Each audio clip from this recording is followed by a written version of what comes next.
Dans exactement 22 jours, si je ne me trompe pas, le 25 janvier, l'Alliance des États du Sahel quittera officiellement la CEDEAO. Suivez attentivement cette vidéo s'il vous plaît. Vous comprendrez les principales raisons pour lesquelles les puissances occidentales empêchent les pays africains de se développer correctement. Avant de continuer, aimez dès maintenant cette vidéo en cliquant sur le bouton « J'aime ».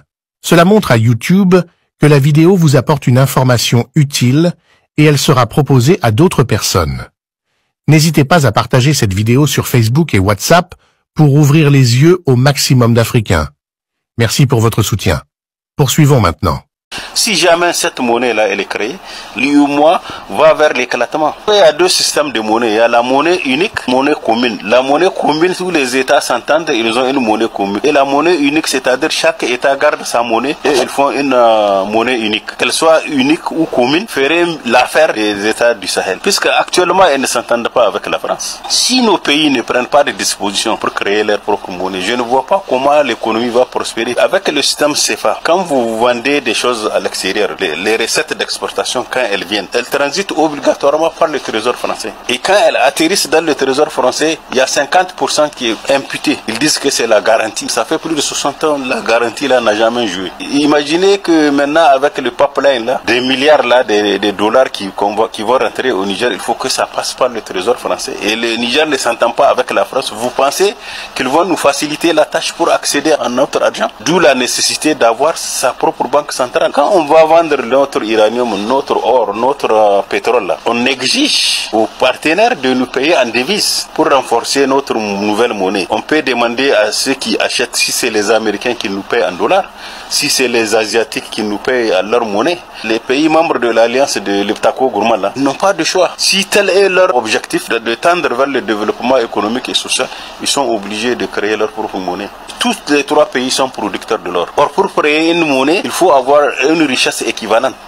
Puisque la monnaie, elle est créée à partir de la richesse d'un pays. La richesse peut se mesurer en or ou bien en commerce international, en devises, ce qui rentre dans votre pays. À partir de ça, la planche à billets sort. Avant, le monde était unilatéral. Ils peuvent nous imposer. Maintenant, nous sommes dans un monde multilatéral. Si les Français cherchent à créer des problèmes, les Russes sont là. Les Chinois ont des intérêts au Niger et ils ne vont pas observer. Les Iraniens qui sont avec nous, la Turquie, l'Inde, le Brésil, tous ces pays du BRICS sont prêts à aider les trois pays là, pour faire du commerce. Quand notre monnaie sera créée, les pays du BRICS seront plus intéressés, plus motivés à faire du commerce avec nous. Ils vont même nous aider à rendre notre monnaie forte, puisqu'ils ne vont pas nous imposer un paiement en dollars ou en euros. Si on veut, ils vont nous payer dans notre propre monnaie. Puisque si on nous paye dans notre propre monnaie, la monnaie sera forte, puisqu'eux, ils seront obligés d'aller sur le marché acheter notre monnaie avec leur devise. Et en ce moment, notre monnaie est demandée sur le plan international et on est sorti de l'auberge. Au sein de cette organisation, le Nigeria a exprimé son souhait de rétablir les relations pacifiques et amicales avec le Niger, malgré les accusations du général Tchani. Abuja souhaite renforcer sa coopération avec Niamey et résoudre les différends qui les opposent. De son côté, le Ghana semble vouloir coopérer stratégiquement avec l'AES. D'ailleurs, le général Assimi Goïta a été invité à l'investiture du nouveau président ghanéen John Dramani Mahama, qui plaide pour un soutien accru aux pays de l'AES dans leur lutte contre les terreaux et envisage même de renforcer la coopération avec ces nations. Et bien sûr, malgré la sortie des pays de l'AES de la CEDEAO, aucune restriction de visa ne sera imposée. Par ailleurs, un accord a été signé entre le Togo et les pays de l'AES concernant l'interconnexion des systèmes d'information douanières dans le but de renforcer leurs relations commerciales.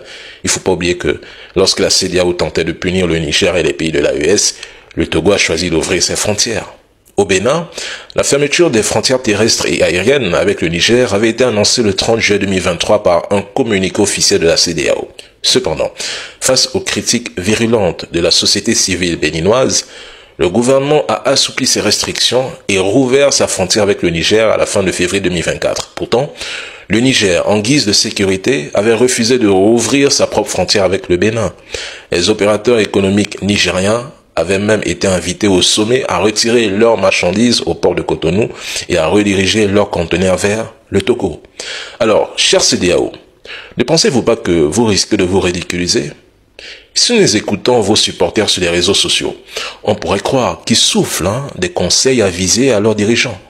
Mais quand on examine la situation de près, Il est clair que cela ne sent pas bon pour ceux qui envisagent de durcir les restrictions, notamment en matière de visa. Soyons réalistes. Plusieurs pays membres de la CEDEAO ne les appliqueront pas. Le 25 janvier n'est pas loin. Tic-tac.